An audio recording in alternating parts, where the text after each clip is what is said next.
Di atas sayap kasih-Mu membumbung tinggi. Haleluya. membumbung tinggi Ke Sion, untuk terbang naik ke alam surgawi. Kasihanku terbang tinggi ke arah surgawi. Kini kulihat tujuanku. Kini kulihat tujuanku Dan kulihat semua misteri. dan kulihat semua misteri kehidupanmu dalamku. Kaulah kekekalan Kehidupanmu. kehidupanmu dalamku. Kaulah kekekalan. Kaulah kekekalan. Haleluya. Kaulah kekekalan. Haleluya. Glory. Haleluya. Glory. Haleluya. Tuhan Yesus adalah kekekalan. Dialah Tuhan Allah yang menjadi daging. Dialah yang menciptakan langit dan bumi. Haleluya. Dialah yang mengasihi umatnya, yang rindu akan Dia siang dan malam. Haleluya. Glory. Dia mengorbankan dirinya hanya untuk menebus umat dan mempelai wanitanya. Umat pilihannya, mempelai wanitanya, gereja. Haleluya. Glory. Itulah sebabnya kita selalu merindukannya siang dan malam. Sebagaimana seorang ayah yang sedang meninggalkan anak dan istrinya, selalu merindukan istri dan anak-anaknya. Demikianlah Kristus selalu merindukan kita. Apa yang ada di pikiran Kristus, itulah yang ada di pikiran mempelai wanitanya. Itulah sebabnya kita selalu rindu kepada Kristus. Bila Kristus beserta kita siang dan malam dan memberikan segala sesuatu yang apa yang kita butuhkan, haleluya, maka tiada, haleluya, tiada yang lebih indah daripada semuanya itu, apa yang ada dalam pikiran Kristus. Setelah kita menyatu dengan Kristus, setelah firman menyatu dengan kita, karena firman sudah menyatu di dalam jiwa kita dan hati dan pikiran kita, lewat seruan di akhir zaman, di mana semuanya sudah disingkapkan, semua misteri sudah disingkapkan. Haleluya, di akhir zaman. Itulah sebabnya kita sudah ada di pelukan Kristus. Karena kita sudah ada di dalam Kristus sebelum dasar dunia ada. Haleluya. Glory. Jadi kita selalu dijaga oleh Kristus untuk melakukan, untuk memperjuangkan sebagai laskar-laskar Kristus untuk melakukan kehendaknya. Tindakan adalah satu-satunya yang dikehendaki oleh Tuhan. Tanpa ada tindakan maka pekerjaan semua akan sia-sia. Haleluya. Kita melihat betapa indahnya rencana Kristus bagi kita. Haleluya. Dari sejak kecil, bahkan ketika berada di dalam kandungan seorang ibu. Haleluya. Karakter dan sifat sudah ada. Setelah ada seseorang, ya, atau bayi yang ada di dalam kandungan seorang ibu, itu akan nampak dari sifatnya. Dari seorang bayi yang ada di dalam kandungan ibu, maka sifat si ibu akan ditampilkan kepada semua orang. Sudah terlihat dari situ, dipantulkan oleh seorang bayi yang ada di dalam rahim seorang ibu. Haleluya. Kita mengingat bagaimana Maria, bagaimana Elizabeth, penampilan mereka. Haleluya. Kepercayaan mereka, keyakinan mereka. Haleluya. Glory. Jadi ciri-ciri dan karakter dan sifat sudah ada, benar-benar merindukan kebenaran. Haleluya. Bukan berniat selalu untuk melakukan kejahatan. Mencintai dunia. Haleluya. Tetapi kita lihat ketika benih ada di dalam jiwa kita, di dalam pikiran kita, bahwa benih adalah firman. Haleluya, kita sudah menampakkan sifat dan karakter kita. Sekalipun kita ketika kita berada di dalam gereja organisasi, denominasi, haleluya, kita sudah selalu merindukan Kristus. Haleluya, sudah bersifat demikian. Sebelum lahirnya, sebelum dilahirkan kembali. Haleluya. Sebelum dikuburkan ke dalam air, bagaimana baptisan di dalam nama Yesus Kristus untuk pengampunan dosa. Semuanya itu sudah mulai dipantulkan sedikit demi sedikit. Karena memang benih sudah ada di dalam dia. Haleluya. Ketika cahaya, ketika matahari, haleluya, membuat benih itu mendapatkan sinar, ketika dia sudah mendapatkan kehangatan, maka benih, haleluya, akan pecah dan bertumbuh. Kulit sekam dibuang, keduniaan dibuang, sifat-sifat yang tidak alkitabiah dibuang. Haleluya, menampilkan sifatnya dan karakternya bahwa benar-benar dia berada di dalam posisi Kristus. Haleluya. Kita melihat perjalanan kita dari dulu sampai sekarang ini. Betapa indahnya pikiran Kristus, rencana Kristus yang disediakan bagi kita. Haleluya. Bukan ketepatan kita berjalan sebelah kanan atau lurus dan lain sebagainya, berbelok-belok. Tuhan sudah memberikan jalan bagi mempelai wanitanya. Haleluya. Tidak ada penyesalan. Tetapi kita tahu bahwa tubuh kita lemah, pikiran kadang lemah. Haleluya. Tetapi sekalipun pikiran lemah, sekalipun hati kita ya dikit-dikit berduka, tetapi Kristus tidak membiarkan mempelai wanitanya sehingga sampai tergeletak. Karena Tuhan selalu menopang dan menjaga dia supaya tidak jatuh. Karena semuanya itu adalah rencana Tuhan. Memerintahkan untuk berjalan di posisi yang ini, di posisi yang ini, dan di posisi yang lain. Tetapi tujuan Kristus adalah supaya mengindahkan, menempa, untuk mendapatkan suatu hadiah yang indah. Haleluya. Apakah suatu hadiah yang indah yang sudah dipersiapkan Kristus bagi kita? Itu adalah kekekalan. Haleluya. Glory. Roh Kudus yang membawa kita kepada seluruh jalan kebenarannya. Haleluya. Jadi betapa indahnya, betapa bahagianya apabila kita selalu berada di jalur firman Tuhan. Berada di jalur yang dibuatkan Tuhan bagi kita, yaitu jalan kebenarannya. Haleluya, glory. Karena bagaimanapun hebatnya dunia, tidak akan bisa melawan anak-anak Tuhan. Hai, kamu kawanan kecil, anak-anakku yang sedang berada di dalam kawanan kecil, jangan takut. Haleluya, bersukacitalah, sebab aku ada beserta kamu siang dan malam. Haleluya, glory. Bila Yesus Kristus mengatakan jangan takut, ngapain kita takut? Haleluya, karena Tuhan sudah memberikan kepada kita kekuatan untuk melakukan semuanya itu. Apa yang dikehendakinya. Haleluya, glory. Itulah sebabnya mempelai wanita, orang percaya dia kejaman, harus siap sebagai laskar Kristus untuk menentang dunia ini.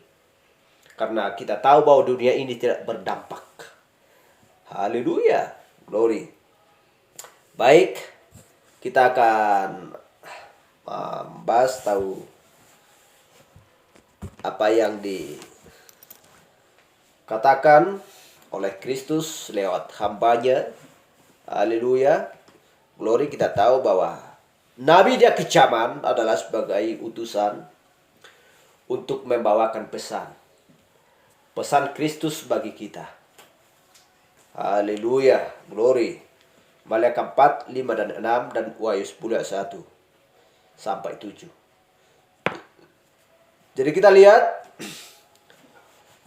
bagaimana dengan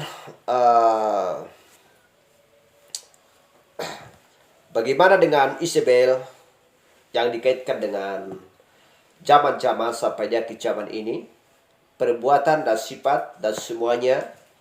Haleluya, cara dia bekerja untuk melakukan kehendaknya, di mana setan sedang menyusup di dalam dia, dan dia adalah seorang pekerjanya, bekerja keras siang dan malam untuk menyesatkan orang-orang supaya masuk ke dalam lautan api, masuk ke dalam siksaan.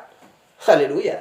Tetapi hal yang sama juga Nabi dan juga orang-orang percaya yang ada di dunia ini akan bekerja keras juga untuk melakukan kehendak Kristus. Haleluya, selalu bersama-sama melakukan pekerjaan yang keras. Haleluya, untuk melawan iblis, untuk melawan penyesatan. Haleluya, hal yang sama juga di mana pernah Kristus yang di dunia ini ketika dia telah menjadi daging, dan juga nabi-nabi yang lain di perjanjian lama. Haleluya, bekerja keras untuk melakukan kehendak Allah. Dan kita buka Alkitab kita yang tertulis di kitab Yakobus ayat 1. Di kitab Yakobus 1 14 sampai 15. Yakobus 1 14 dan 15. Demikian firman Tuhan. Tetapi tiap-tiap orang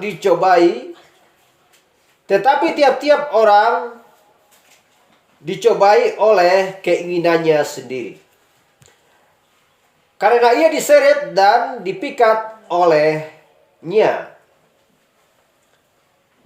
Dan apabila keinginan itu telah dibuahi, ia melahirkan dosa. Dan apabila dosa itu sudah matang, ia melahirkan maut. Saya ulangi sekali lagi.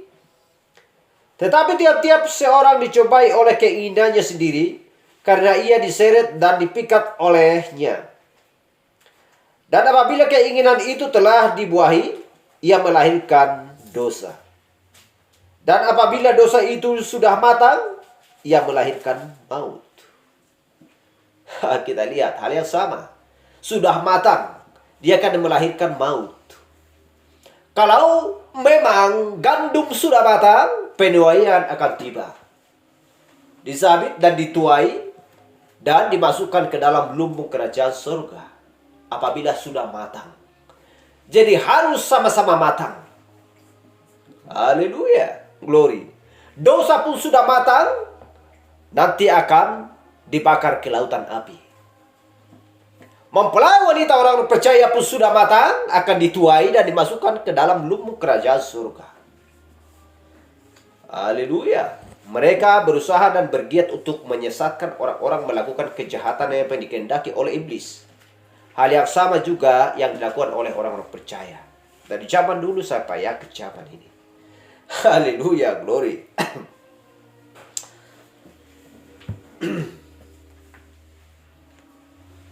Haleluya. Kita sudah membaca ayat ini dan kita lanjutkan ayat berikutnya. Sebelum kita melanjutkan, mari kita berdoa. Bapa kami yang terkasih dalam sorga, kami sudah membacakan sebagian dari firman-Mu Tuhan. Kami akan melanjutkan pembacaan firman-Mu. Haleluya, sebagai makanan rohani kami. Makanan Tuhan jiwa kami.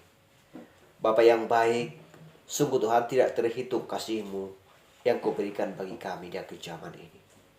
Untuk membawa kami Tuhan kepada terang, yaitu terang firman-Mu di akhir zaman Tuhan. Karena kami tahu bahwa ini adalah terang di waktu senja.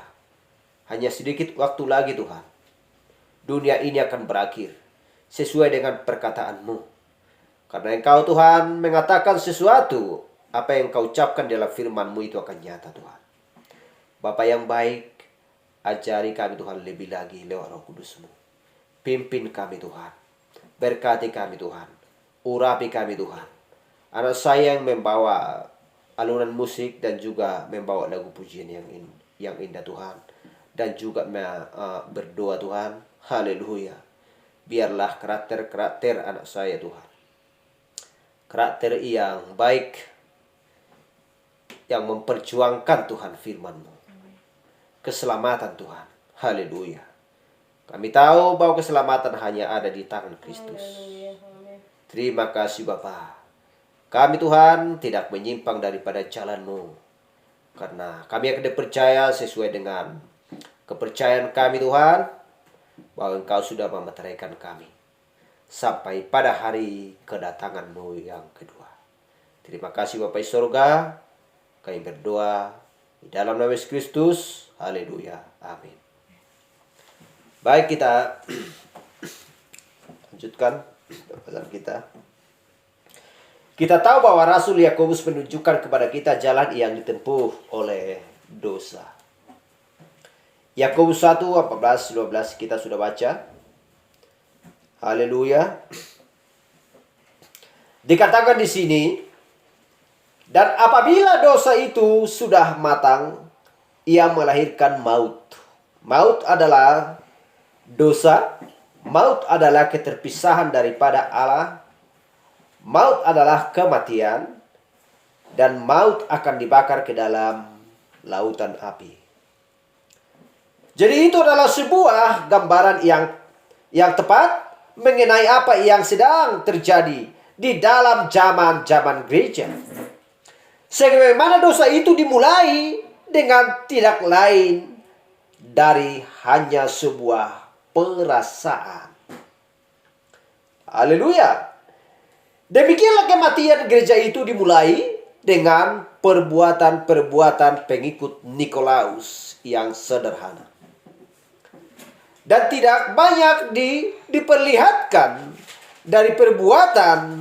Ia menjadi sebuah doktrin, dan doktrin ia mengakui atau merangkul kekuasaan negara. Sungguh politikus yang sedang bekerja lewat manusia. Haleluya. Dan perkenalan akan penyembahan berhala. Haleluya. Jadi kita lihat pada zaman ini ia pergi kepada nabiahnya sendiri. Haleluya. Roh selalu bekerja. Fisik yang mati tetapi roh selalu bekerja. Pengajar. Dan begitulah ia berjalan terus sampai ia mendapati dirinya sendiri berada di dalam lautan api. Haleluya. Disitulah dia akan berakhir di dalam kematian yang kedua. Haleluya. Jadi kita lihat seluruh seruan Tuhan yang menentang zaman yang keempat, ditemukan di dalam pencelaannya. Terdapat nabiah ini, Isabel, dan untuk memahami dengan tepat mengapa ia begitu mencela dia. Haleluya. Jadi kita harus melihat sejarahnya di dalam Alkitab. Dan apabila kita sudah mengetahui apa yang dahulu ia lakukan di sana, maka kita akan mengetahui apa yang sedang berlangsung di zaman ini. Haleluya. Jadi kita lihat yang pertama, dan hal yang penting yang kita belajar tentang Isabel ialah bahwa ia bukan anak perempuan Abraham. Haleluya. Juga maksudnya ia ke dalam suku-suku Israel bukan melalui penerimaan, masuknya dia ke dalam suku-suku Israel bukan melalui penerimaan secara rohani seperti yang terjadi pada Rut. Kita lihat. Dia bukan seperti Rut secara rohani. Orang Moab itu.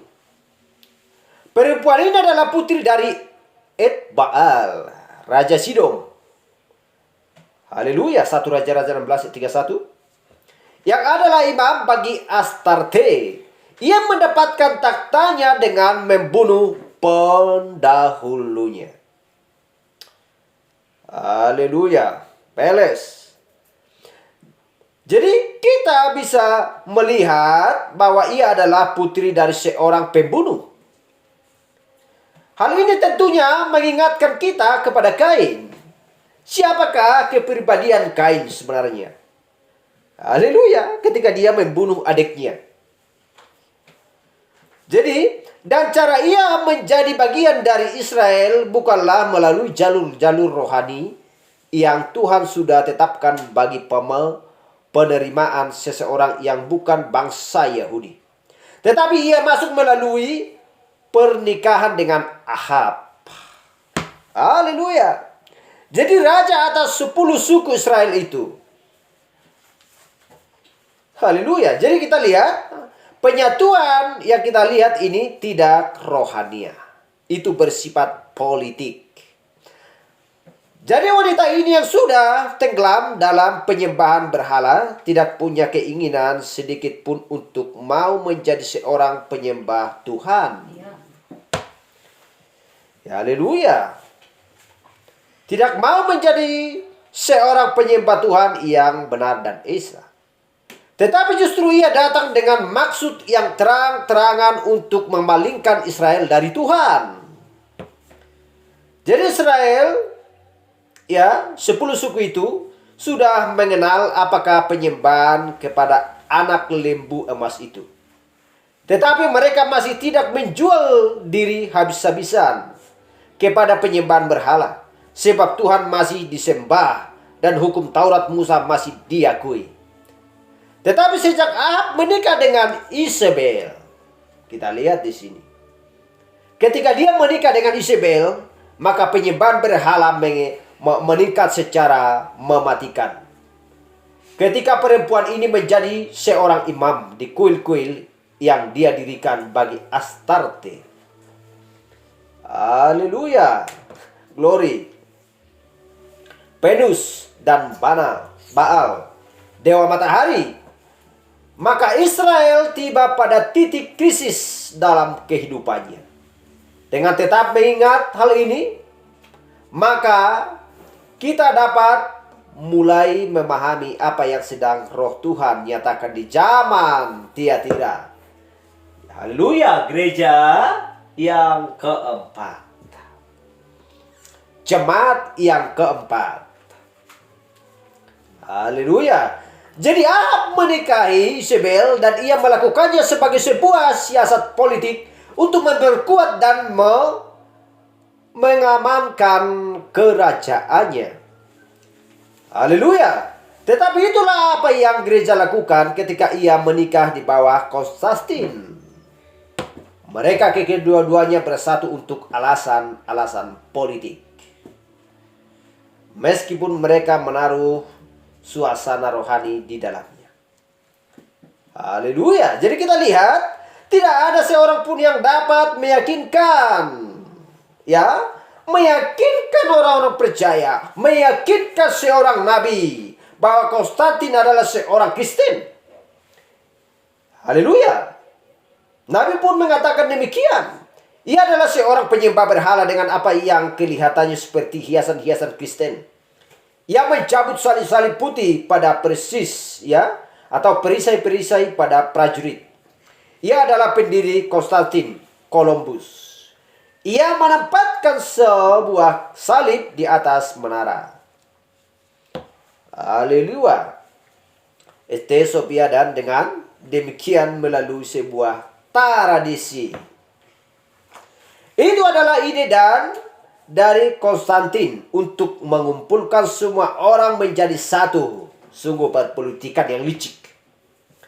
Para penyembah berhala, orang-orang Kristen yang namanya saja dan orang-orang Kristen sejati. Dan untuk, ya, sementara waktu sepertinya ia akan berhasil sebab orang-orang percaya sejati datang juga dengan tujuan untuk melihat apakah mereka dapat membawa kembali orang-orang yang sudah menyimpang dari firman? Ketika mereka melihat bahwa mereka tidak dapat membawa mereka kembali kepada kebenaran, mereka terpaksa memisahkan diri dari tubuh politik itu. Kemudian ketika mereka melakukan itu, mereka disebut bidat-bidat dan dianiaya. Silakan urut. Haleluya. Glory.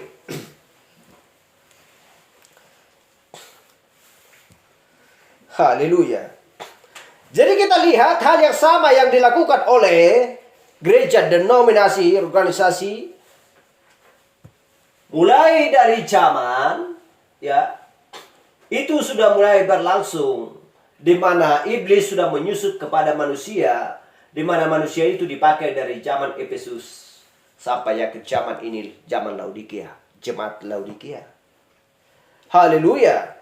Tetapi kita lihat di zaman Tiatira, berlangsungnya perpolitikan yang luar biasa untuk berusaha menyatukan setiap gereja-gereja, menyatukan segala suku, menyatukan raja-raja, pemimpin-pemimpin. Haleluya. Jadi kita lihat di akhir zaman ini, apakah gereja yang ini mengatakan, oh kami tidak menyatu dengan gereja Katolik, kami tidak menyatu dengan Protestan, kami tidak menyatu dengan karismatik Pentakosta. Bolehkah gereja Presbyterian mengatakan seperti itu? Sedangkan mereka menyatu di dalam satu penyatuan, yaitu Iokumene. Haleluya. Glory.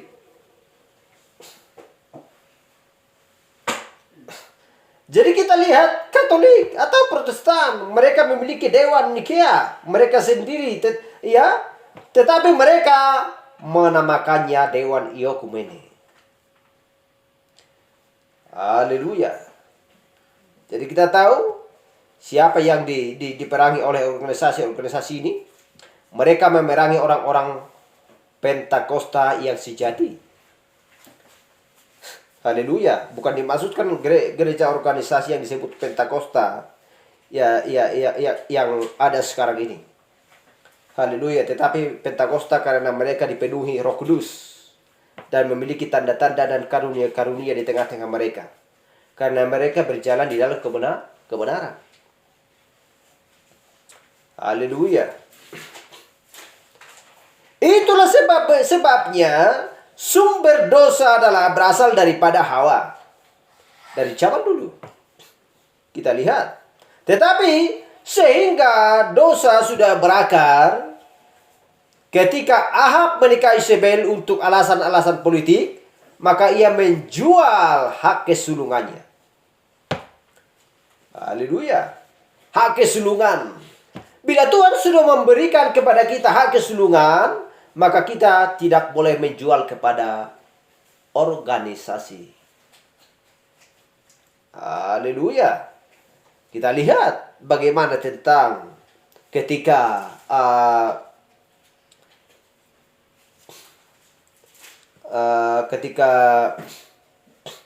saudaranya Yakub, Esau menjual kesulungannya. Haleluya. Glory. Haleluya. Jadi kita lihat setiap kelompok Protestan yang pernah keluar dan kemudian kembali lagi menjual hak kesulungannya, dan ketika mereka menjual hak kesulungannya, kita lihat maka mereka akan jatuh ke dalam dosa. Haleluya. Tidak boleh kembali lagi kepada pertobatan apabila dia sudah menjalani sampai akhir hidupnya berada di posisi yang tidak benar. Itulah sebabnya firman Tuhan berkata di Wahyu 18 ayat 4, keluarlah daripadanya hai umatku. Haleluya. Keluarlah daripadanya hai umatku, dan berhentilah mengambil bagian dalam dosa-dosanya. Haleluya. Itulah yang dikatakan oleh firman. Jadi harus keluar daripada bagian mereka. Dari dalam bagian mereka. Haleluya.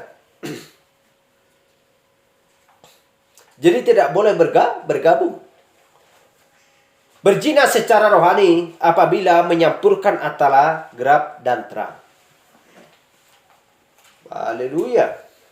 Jadi kita lihat Ahab menikahi Yezebel. Ia mengizinkan dia mengambil uang negara dan mendirikan 2 kuil penyembahan yang besar bagi Astarte dan Baal. Kuil yang didirikan untuk Baal itu cukup besar bagi seluruh umat Israel untuk datang dan menyembah di sana. Dan ketika Konstantin dan gereja menikah, ia memberikan gedung-gedung kepada gereja dan mendirikan misbah-misbah dan patung-patung dan mengorganisasikan hierarki yang sudah sedang terbentuk. Haleluya. Kita lihat. Jadi ketika Yezebel memperoleh kekuasaan negara di belakangnya, maka ia memaksakan agamanya kepada rakyat dan membunuh para nabi dan imam-imam Tuhan. Kita lihat, keadaannya menjadi begitu buruk. Sehingga Elia, utusan bagi zamannya itu, mengira bahwa hanya dialah satu-satunya yang masih tersisa. Tetapi Tuhan masih mempunyai 7.000 orang bagi yang tidak pernah sujud menyembah Baal. Kita lihat di sini, haleluya. Glory.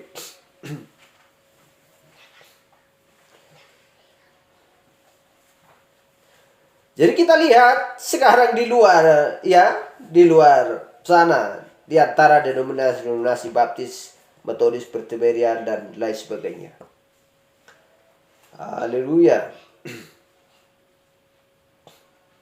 Jadi organisasi yang ditentang oleh kebenaran firman. Karena tidak sesuai dengan firman. Haleluya. Jadi kita lihat adalah dewa matahari beserta kaisar Apollo. Ini disebut pengusir bala. Kita lihat seorang manusia pengusir bala. Ia mengusir bala dari orang-orang. Ia memberkati mereka dan benar-benar menjadi dewa bagi mereka. Ialah yang seharusnya mengajar rakyat itu. Ia menjelaskan tentang penyembahan dan ritual-ritual di dalam kuil. Penyembahan, ya, pelayanan-pelayanan kepada dewa-dewa. Tentang persembahan-persembahan korban dan kematian dan kehidupan sesudah kematian. Cara ia melakukan hal itu, ya, adalah melalui seorang nabiah yang duduk dalam keadaan setengah sadar di atas sebuah kursi yang berkaki 3. Kita lihat. Haleluya. Jadi disinilah nabiah itu yang disebut Yezebel. Dan ia sedang mengajar orang-orang dan ajarannya menyesatkan hamba-hamba Tuhan dan menyebabkan mereka melakukan perzinahan. Dan perzinahan artinya, ya, penyembahan berhala. Itu adalah artinya secara rohani. Itu adalah sebuah penyatuan yang tidak sah. Penyatuan Ahab dan penyatuan Konstantin, dua-duanya tidak sah. Dua-duanya melakukan perzinahan rohani setiap pezina, ya. Haleluya. Dua-duanya melakukan perzinahan rohani. Jadi setiap pezina akan berakhir di dalam lautan api. Tuhan mengatakan demikian. Haleluya. Jadi kemudian ajaran gereja Katolik, gereja adalah perempuan, ia adalah seorang perempuan menyangkal firman Tuhan. Kita lihat licinya. Jadi paus yang sesungguhnya adalah Apollo di dalam versi modern. Sudah mengajar orang-orang untuk menggabungkan diri mereka dengan berhala-berhala. Kita lihat. Jadi sekarang gereja Roma sudah menjadi seorang nabiah palsu bagi orang-orang. Karena ia sudah mengambil firman Tuhan dari orang-orang dan memberikan ide-idenya sendiri mengenai apa yang menjadi dasar bagi pengampunan dosa-dosa. Yang mendatangkan berkat-berkat Tuhan, dan para imam itu sudah melangkah begitu jauh sampai mengatakan secara mutlak bahwa mereka mempunyai kuasa bukan hanya di dalam kehidupan tetapi juga di dalam kematian. Jadi mereka mengajarkan sendiri tentang adanya api penyucian. Tetapi tidak dapat menemukan itu. Kita tidak dapat menemukan itu di dalam firman. Mereka mengajarkan bahwa doa-doa dan misa-misa dan uang dan mengeluarkan mereka dari api penyucian. Haleluya. Mengeluarkan dari api penyucian itu dan masuk ke surga. Kita lihat. Jadi seluruh sistem yang didasarkan atas pengajarannya adalah palsu. Itu tidak berdasar pada pondasi yang kuat dari wahyu Tuhan di dalam firman-Nya. Tetapi berdasar pada pasir yang bergeser dan tenggelam dari kebohongannya sendiri yang seperti dilakukan iblis, atau seperti yang atau sendiri yang seperti iblis. Haleluya. Jadi gereja itu berhak dari organisasi, bergerak dari organisasi menjadi denominasi, dan dari sana kepada pengajaran palsu. Orang-orang Katolik Roma tidak percaya bahwa Tuhan ada di dalam firman-Nya. Haleluya. Jadi jika mereka percaya, maka mereka akan harus bertobat dan berbalik. Tetapi mereka mengatakan bahwa Tuhan ada di dalam gerejanya. Hal itu menjadikan Alkitab sebagai sejarah gereja Katolik. Jadi itu tidak demikian. Kita lihat apa yang mereka lakukan terhadap baptisan air. Mereka mengambilnya dari yang merupakan baptisan Kristen dan membuatnya menjadi sebuah baptisan penyembah berhala yang menggunakan sebutan-sebutan. Haleluya. Jadi kita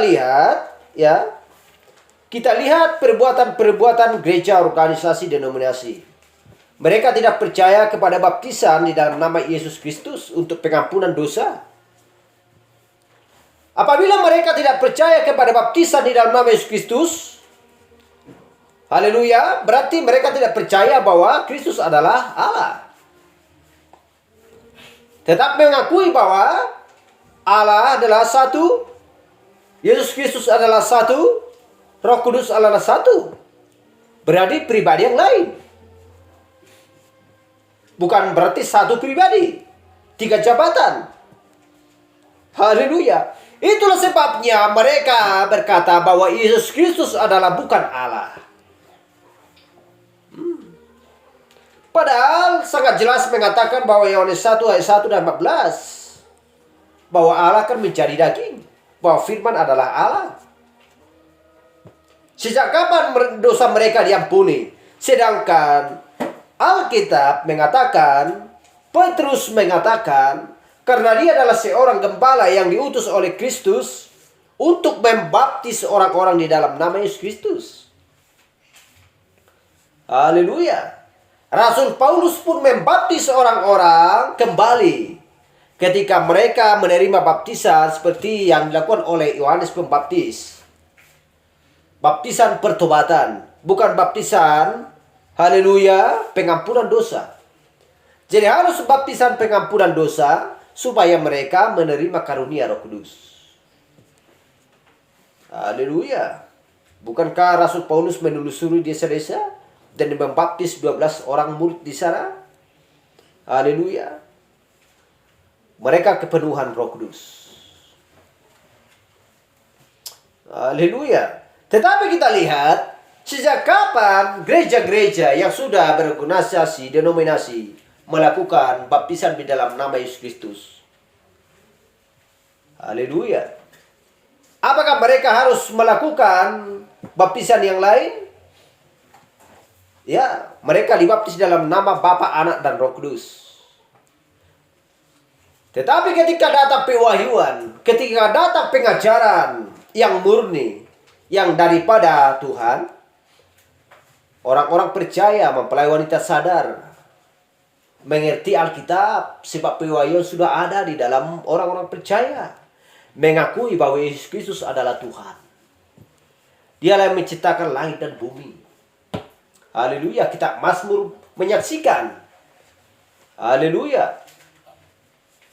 Glory, kitab Yoel menyaksikan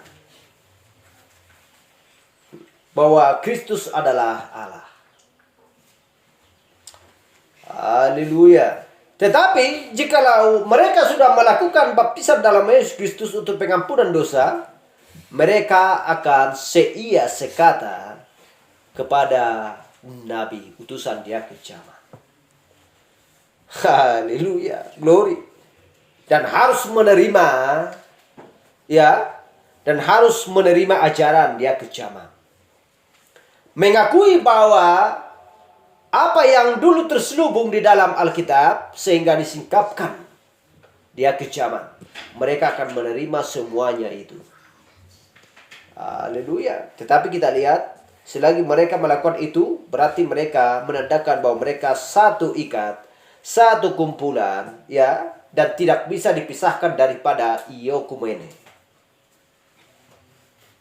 kepemimpinan daripada Katolik Roma. Haleluya.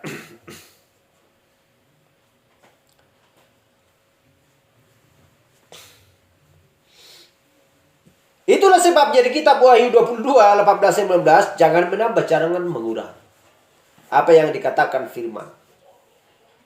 Haleluya. Jadi kita lihat di Wahyu 17 dan melihat perempuan ini, gereja itu yang sedang hidup berdasarkan nubuatan-nubuatan palsu dan bukan firman Tuhan. Ayat 1 kita lihat, Tuhan menyebut dia pelacur besar. Mengapa ia seorang pelacur? Karena ia berada di dalam penyembahan berhala. Ia sudah menjerat orang-orang ke dalam hal yang sama.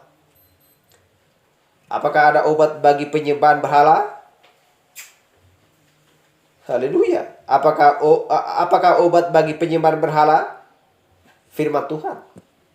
Jadi perempuan ini adalah seorang pelacur karena ia sudah meninggalkan firman. Di sanalah ia sedang duduk di atas air yang banyak, yang artinya sangat banyak orang. Wahyu 17 ayat 1. Haleluya. Tentunya ini adalah gereja yang palsu, karena gereja Tuhan itu kecil. Sedikit orang yang mendapatinya. Matius 7 ayat 14. Jadi kita lihat seperti apa ia di mata Tuhan. Tidak peduli betapa cantiknya ia dipandang orang-orang.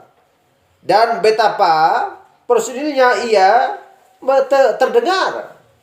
Ia mabuk dan kotor di dalam perzinahannya. Jadi sekarang ia sudah mabuk dengan darah para martir. Sama seperti Izebel yang membunuh nabi-nabi dan imam-imam. Dan membinasakan umat Tuhan yang tidak mau sujud dan menyembah Baal. Dan tepat itulah apa yang gereja Katolik telah lakukan. Mereka membunuh orang-orang yang tidak mau tunduk kepada kekuasaan paus. Mereka yang menginginkan firman Tuhan bukannya perkataan manusia, ya. Haleluya. Mereka menginginkan Tuhan. Mereka yang menginginkan firman Tuhan bukannya perkataan manusia dihukum mati. Haleluya. Jadi biasanya dengan cara-cara yang kejam, tetapi gereja ini yang berkecimpung dalam kematian dirinya sendiri. Sudah mati dan tidak mengetahuinya. Haleluya. Sudah mati dan tidak mengetahuinya. Tidak ada kehidupan di dalam dia. Dan tidak ada tanda-tanda yang pernah menyertai dia. Tetapi kita lihat, apakah ada kesempatan bertobat bagi Isabel? Tuhan memberikan kesempatan pertobatan bagi dia, tetapi dia tidak mau bertobat. Kita lihat di Wahyu 2 ayat 21. Dan aku telah memberikan dia waktu untuk bertobat. Kita lihat. Wahyu 2, 21. Dan aku telah memberikan dia waktu untuk bertobat, tetapi ia tidak mau bertobat dari zinahnya. Apakah kita tidak mengetahui ini? Haleluya.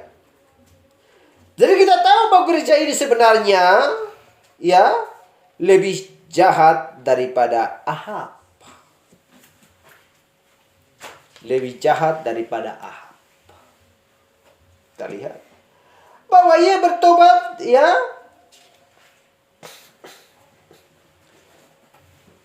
bahwa ia bertobat untuk sementara waktu dan berjalan dengan hati-hati di hadapan Tuhan. Tetapi tidak dapat mengatakan demikian untuk gereja Katolik Roma.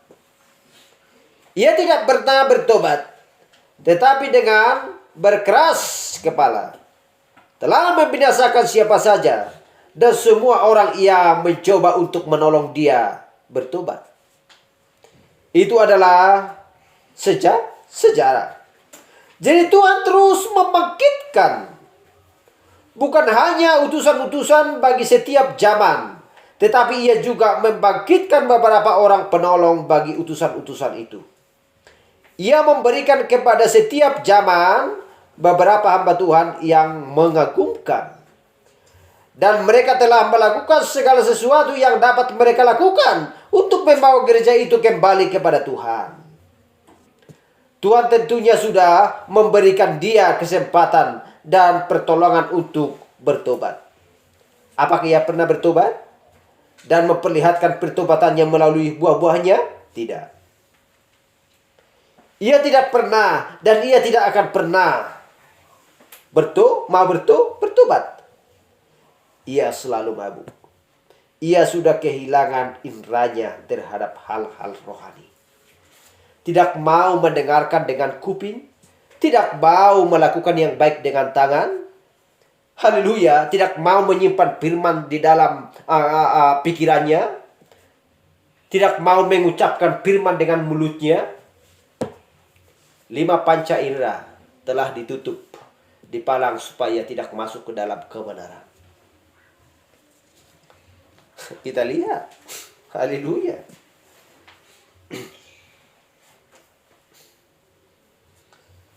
Haleluya. Jadi kita lihat,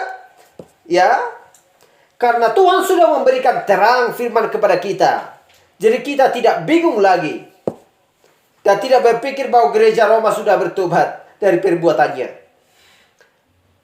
Karena mereka membantai orang-orang kudus. Karena ia sedang berusaha untuk menyatukan dirinya dengan orang-orang Protestan. Dengan membuat kredo-kredonya selaras dengan kredo-kredo Protestan.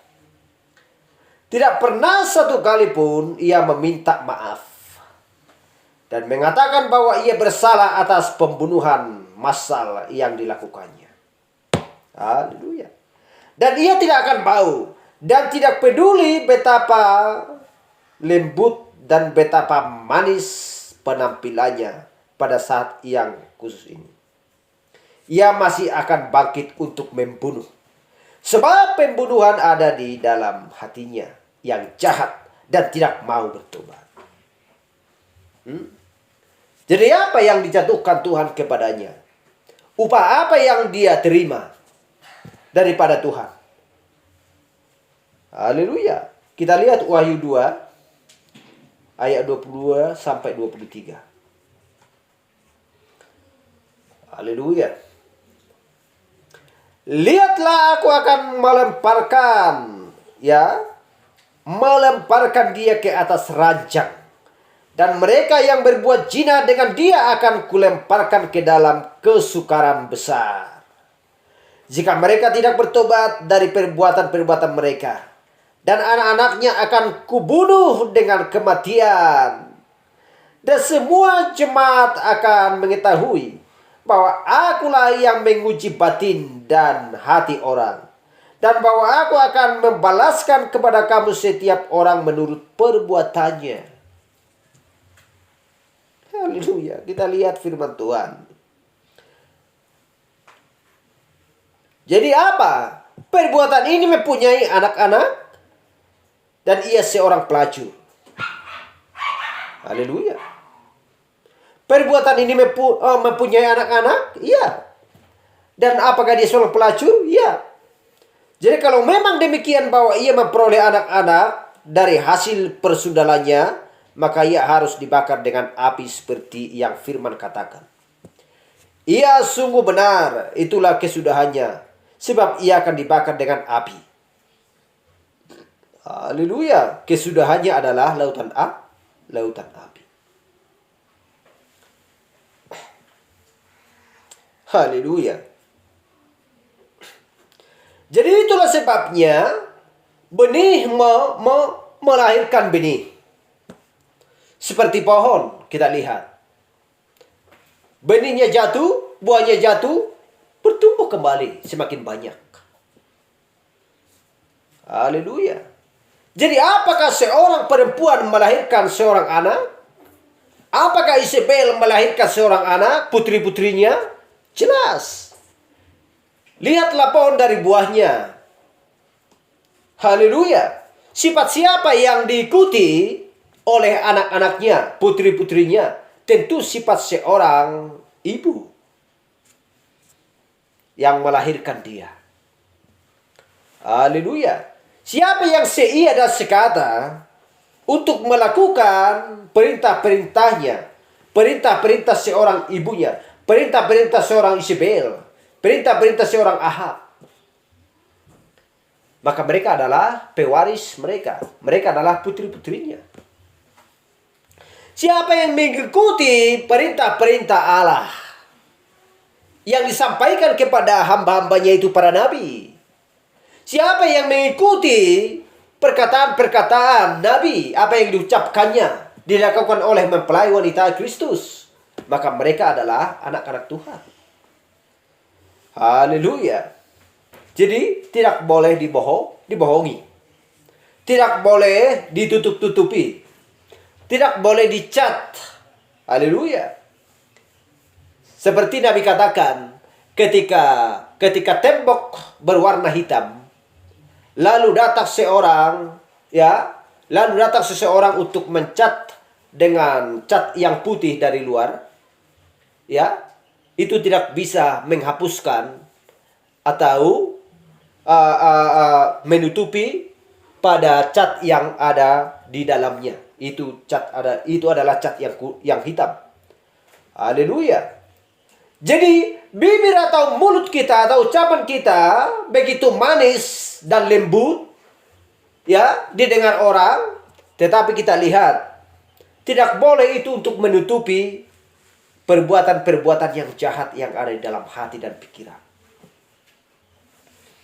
Haleluya. Semuanya harus bersih. Dari dalam harus dibersihkan. Haleluya. Glory. Karena tidak sesuai dengan gambar Tuhan. Haleluya. Glory. Harus sesuai dengan jikspasinya. Sesuai dengan gambar apa yang diberikan Tuhan. Gambar kepada seorang nabi. Haleluya. Apa yang diberikan Tuhan gambar kepada kita, harus kita lakukan. Tidak menyimpang daripada perkataan Kristus. Haleluya. Jadi kita lihat orang-orang Lutheran pernah keluar dan kemudian langsung berorganisasi lagi. Dan pada hari mereka akrab dengan gerakan Iokumene. Orang-orang Metodis pernah keluar dan mereka langsung berorganisasi kembali. Orang-orang Protestan pernah keluar dan langsung berorganisasi dan kembali. Haleluya. Jadi akan ada satu lagi yang lain yang keluar dan kita tahu bahwa tidak akan berorganisasi. Siapakah mereka? yang kelompok kecil, wanita, mempelai, wanita dia kecaman, adalah kita yang melakukan kehendak Tuhan. Jadi kita lihat bahwa pelacur ini mempunyai anak-anak. Haleluya, mempunyai anak-anak. Mereka adalah anak-anak perempuan, sebab mereka adalah gereja-gereja yang sama seperti dia. Jadi ini adalah suatu pokok yang sangat menarik. Isabel dan Ahab mempunyai seorang putri. Putri itu menikah dengan Yoram, putra dari Yosafat. Dan di dalam dia kita lihat karakter dan sifat-sifatnya. Haleluya. Itu tertulis di kitab Raja-Raja 8 ayat 16. Dikatakan bahwa Yoram hidup menurut kelakuan mertuanya. Ia langsung masuk ke dalam penyembahan berhala melalui pernikahan ini.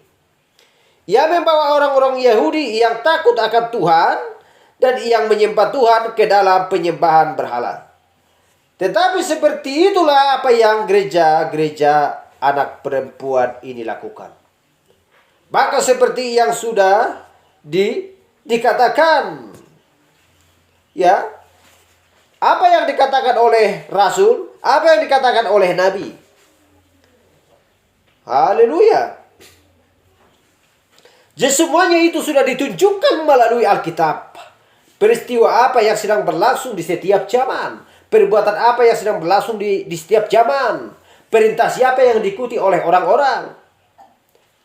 Kepada siapa mereka takut dan taat. Mereka bertuhankan kepada siapa? Hanya ada satu Tuhan. Adalah Tuhan Yesus Kristus. Kepada dialah kita berbakti. Kepada dialah kita menyerahkan diri. Perkataan dialah yang kita terima dan kita lakukan. Haleluya. Jadi orang-orang organisasi sedang meninggalkan firman demi tradisi-tradisi dan adat istiadat. Kita lihat itu. Haleluya. Glory. Itu tertulis di kitab Markus. Jadi dalam kitab Ibrani 13 ayat 7 dikatakan, ingatlah akan pemimpin-pemimpin kamu yang telah menyampaikan firman Tuhan kepadamu. Haleluya. Jadi firmanlah yang memerintah kita, bukan manusia. Seorang laki-laki sebagai seorang suami adalah kepala dari wanita. Ia memerintah atas dia. Tetapi gereja adalah seorang wanita juga. Dan yang memerintah atas dia adalah firman. Firmanlah yang memerintah atas gereja. Jadi Yesus adalah firman. Jika ia menolak firman dan menerima kepemimpinan yang lain, maka ia adalah seorang perempuan pezina. Haleluya. Jadi kita lihat, kita sebutkan kepada kita sebutkan atau kita lihat bahwa gereja tidak menginginkan firman demi tradisi-tradisi dan kredo-kredo mereka. Haleluya. Jadi mereka semua adalah perempuan-perempuan pezina. Sebagaimana ibunya, demikianlah anak perempuannya melakukan hal yang sama. Haleluya.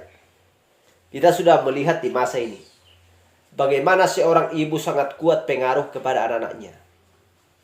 Jika seorang ibu bodoh dan lamban dan tidak mau belajar untuk tentang yang baik, kita lihat maka anaknya pun akan seperti itu. Haleluya. Tetapi kalau seorang ibu mempunyai hikmat daripada surgawi, pengertian daripada firman, dia mau menerima ajaran daripada Kristus untuk melakukan yang baik, kita lihat maka anaknya pun harus seperti itu. Haleluya. Glory. Jadi apakah yang akan menjadi hukuman bagi si pelacur dan anak-anaknya? Haleluya. Jadi itu akan menjadi 2 kali lipat. Pertama ia mengatakan, aku akan melemparkan dia ke dalam ranjang, ke atas ranjang. Menurut bagian terakhir dari ayat 22 itu adalah ranjang kesukaran atau kesukaran. Haleluya. Itu adalah persis apa yang Yesus katakan di dalam Matius 25 ayat 1 dan 13 sampai 13. Ada 10 gadis, 5 yang bijaksana dan 5 yang bodoh. 5 gadis yang bijaksana itu memiliki minyak, yaitu Roh Kudus.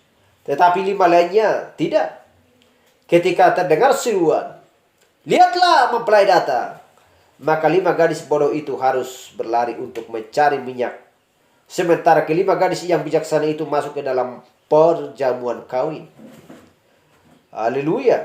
Jadi ke-5 gadis yang ada di luar itu ditinggalkan ke dalam kesukaran besar. Itulah apa yang akan terjadi kepada semua orang yang tidak naik dalam pengangkatan. Itulah apa yang akan dialami oleh si pelacur dan anak-anak perempuan itu. Haleluya. Kedua, dikatakan bahwa ia akan membunuh mereka dengan kematian. Atau seperti sebuah terjemahannya secara harfiah mengatakan, biarlah mereka dimatikan dengan kematian. Ini adalah sebuah perkataan yang aneh. Haleluya. Biarlah seorang dihukum mati dengan cara digantung, atau dengan kursi listrik, atau dengan cara yang lain. Seperti itu. Tetapi ini mengatakan, biarlah mereka dimatikan dengan kematian. Kematian itu sendiri yang menjadi penyebab kematian mereka. Haleluya. Jadi kita lihat ya, kematian yang kedua. Haleluya. Kematian yang pertama tadi disambatkan dalam ranjang.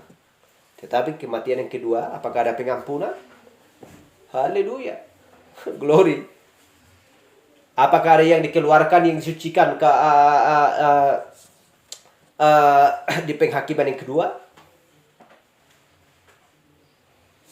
Tidak ada pengampunan lagi di sana. Haleluya. Kematian yang pertama kita lihat, Tuhan masih memilih orang yang melakukan yang baik sesuai dengan perbuatannya. Penghakiman takhta putih. Haleluya, itulah kematian yang pertama. Kematian yang kedua, tidak ada lagi pengampunan.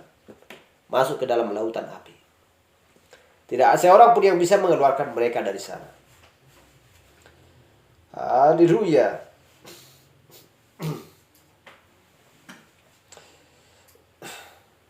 Jadi kita lihat sekarang, ya, melihat hal ini dengan jelas. Dan kita melihat lagi mengenai putri Yezebel yang melalui pernikahan masuk ke dalam kaum Yehuda. Dan dengan demikian membawanya masuk ke dalam penyembahan berhala. Dan menyebabkan Tuhan menyerahkan Yehuda kepada kematian. Kita lihat. Itulah yang dilakukan oleh Bileam juga. Jadi disinilah Yezebel dengan ajaran penyembahan berhala. Haleluya. Jadi seberang sana, Yehuda sedang menyembah Tuhan dengan benar dan hidup di bawah firman. Lalu Yezebel menikahkan putrinya kepada Yoram. Pada saat hal itu terjadi, Yoram menyebabkan rakyat itu menjadi penyembah berhala. Pada saat pernikahan itu terjadi, Yehuda mati. Kita lihat ini. Haleluya. Pada saat hal ini terjadi, Yoram menyebabkan rakyat itu menjadi penyembah berhala. Pada saat pernikahan itu terjadi, Yehuda mati. Bercampur antara gelap dan terang, apa yang terjadi? Apa yang mereka terima? Apa akibatnya kepada mereka? Yehuda mati. Jadi kematian secara rohani masuk. Pada saat gereja Roma yang pertama berorganisasi, ia mati. Pada saat orang-orang Lutheran berorganisasi, kematian masuk dan mereka mati.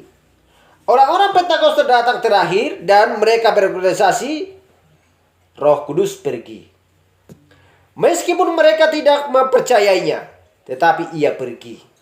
Pernikahan itu membawa kematian. Kita lihat. Pernikahan itu membawa kematian. Kemudian terang dari kelompok keesaan tentang ketuhanan datang. Mereka berorganisasi dan mereka mati juga. Kemudian sesudah api Tuhan turun di atas sungai Ohio pada tahun 33 pada tahun 1933 sebuah kebangunan rohani melalui kesembuhan melanda dunia. Haleluya. Malaki 4, 5 dan 6 tampil. Wahai 10 ayat 7 tampil. Utusan di akhir zaman yang membawa pesan daripada Kristus. Haleluya. Dia berseru supaya kita bangun, supaya kita bangkit, supaya kita keluar. Haleluya. Dari mana keluar? Dari Wahyu 19 ayat 4. Dari Wahyu 17 kita keluar ketika berseru seorang nabi membawakan pesan. Haleluya. Yaitu Wahyu 19 ayat 4. Keluarlah hai umatku. Haleluya. Kita mendengar suara tersebut. Sebab misteri-misteri sudah tersingkap. Dan kita membaca dan kita mengetahui. Karena Tuhan sudah memberikan pengetahuan hikmat dari surgawi kepada kita. Haleluya. Glory. Itulah membangunkan benih-benih tersebut. Kenapa? Karena kita sudah memiliki minyak. Adalah Roh Kudus. Haleluya. Glory.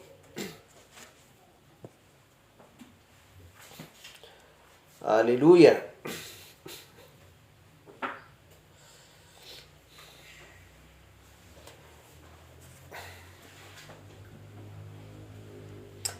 Kita lihat sebuah kebangunan rohani melalui kesembuhan melanda dunia. Tetapi itu tidak pernah datang melalui organisasi manapun. Tuhan pergi keluar dari kelompok-kelompok Pentakosta, keluar dari organisasi. Dan apa yang dilakukan di masa yang akan datang? Haleluya. Itu di luar organisasi. Jadi Tuhan tidak dapat bekerja melalui yang mati. Ia hanya dapat bekerja melalui anggota-anggota yang hidup. Anggota-anggota yang hidup itu berada di luar Babilonia. Itu berada di luar penyembahan berhala. Jadi kita lihat kematian atau organisasi datang dan gereja mati. Atau untuk lebih jelasnya, kematian menjadi penghuni di mana tidak lama sebenarnya hanya kehidupan yang memerintah. Sebagaimana Hawa yang pertama membawa kematian bagi umat manusia, demikianlah juga sekarang organisasi sudah membawa kematian. Sebab organisasi adalah produk dari dua perusak, ajaran Nikolaus atau ajaran Bileam yang disebarkan oleh Nabi Isabel. Jadi kita lihat Hawa seharusnya sudah dibakar bersama-sama dengan si ular karena perbuatan mereka yang mengerikan. Tetapi ada turut campur dengan cepat-cepat mengambil dia kepadanya supaya ia diselamatkan. Supaya Hawa diselamatkan. Tetapi apabila agama iblis ini sudah menjalani perjalanan zaman-zaman itu sepenuhnya, di sana tidak akan ada seorang pun yang ikut campur. Dan ia akan dibakar bersama-sama dengan penyesatnya. Sebab si pelacur dan anak-anaknya dan si antikris dan iblis semuanya akan mendapatkan tempat mereka di dalam lautan api. Haleluya. Jadi kita lihat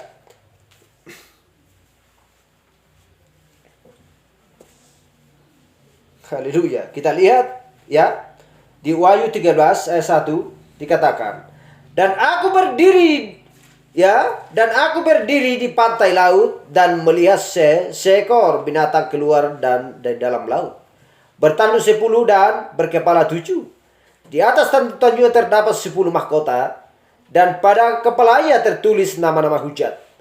Dan binatang yang kulihat itu serupa dengan macan tutul, dan kakinya seperti kaki beruang, dan mulutnya seperti mulut singa. Dan naga itu memberikan kepadanya kekuatan, dan tahtanya dan kekuasaannya yang besar. Maka tampaklah kepadaku satu dari kepala-kepalanya seperti kena luka yang membahayakan hidupnya. Tetapi luka yang membahayakan hidupnya itu sembuh. Seluruh dunia heran, lalu mengikut binatang itu. Dan mereka menyembah naga itu, karena ia memberikan kekuasaan kepada binatang itu.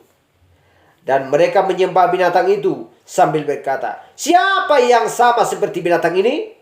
Dan siapa yang dapat berperang melawan dia?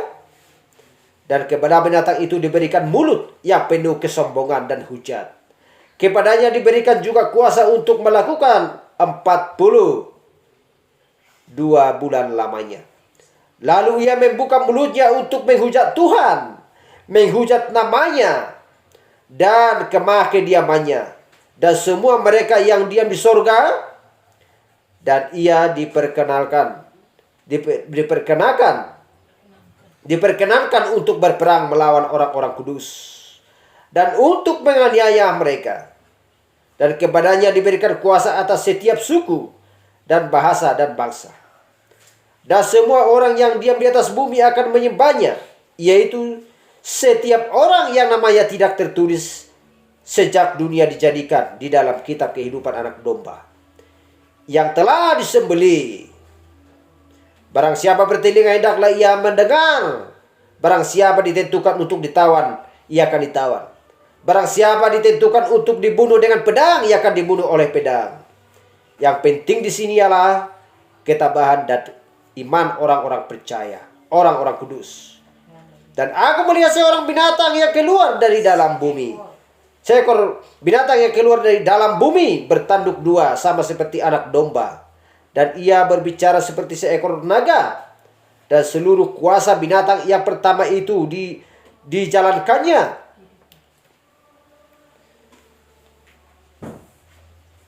Dijalankannya di depan matanya. Ia menyebabkan seluruh bumi dan semua penghuninya menyembah binatang pertama, yang luka parahnya telah sembuh. Dan ia mengadakan tanda-tanda dahsyat. Bahkan ia menurunkan api dari langit ke bumi di depan semua orang. Ia menyesatkan mereka yang diam di dalam bumi dengan tanda-tanda yang telah diberikan kepadanya untuk dilakukannya di depan mata binatang itu. Dan ia menyuruh mereka yang diam di bumi supaya mereka mendirikan patung untuk menghormati binatang yang luka oleh pedang, namun yang tetap hidup itu. Dan kepadanya diberikan kuasa untuk memberikan nyawa kepada patung binatang itu, sehingga patung binatang itu berbicara juga dan bertindak begitu rupa, sehingga semua orang yang tidak menyembah patung binatang itu dibunuh. Dan ia menyebabkan sehingga semua orang, kecil atau besar, kaya atau miskin, merdeka atau hamba, diberi tanda pada tangan kanannya atau pada dahinya. Dan tidak seorang pun yang dapat membeli atau menjual selain daripada mereka yang memakai tanda itu, yaitu nama binatang itu atau bilangan namanya. Yang penting di sini ialah hikmat. Barang siapa yang bijaksana, baiklah ia menghitung bilangan binatang itu. Karena bilangan binatang itu adalah bilangan seorang manusia. Dan bilangannya ialah 666. 666. Siapakah patung itu? Haleluya. Glory. Jadi kita tahu bahwa pasal ini memperlihatkan kekuasaan gereja Katolik Roma. Dan apa yang ia lakukan melalui organisasi? Kita lihat ini adalah pokok anggur yang palsu. Biarkanlah ia menyebut nama Tuhan. Ia melakukan itu hanya di dalam satu dusta. Kepemimpinannya bukan dari Tuhan, tetapi dari iblis. Pada akhirnya ia akan berakhir dengan diidentifikasikan sepenuhnya dengan binatang itu. Pelacur yang menunggangi binatang yang berwarna merah tua itu dengan jelas memperlihatkan bahwa kuasanya ialah yang memakai kekerasan iblis dan bukan dari Tuhan. Haleluya. Glory. Jadi kita lihat apa yang dibawakan, apa yang diajarkan untuk menyesatkan orang-orang.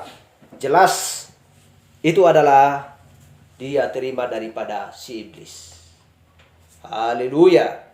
Jadi iblis memakai seorang manusia untuk menyesatkan orang-orang. Tetapi kita lihat Tuhan memakai seorang nabi, hambanya, utusan dia ke zaman untuk memakai kita, mengajar kita. Haleluya. Lewat Roh Kudusnya untuk supaya menuntun dan membawa kita kepada seluruh firman, kepada seluruh jalan kebenarannya. Haleluya. Itulah keistimewaan mempelai wanita, adalah turut di jalur Kristus.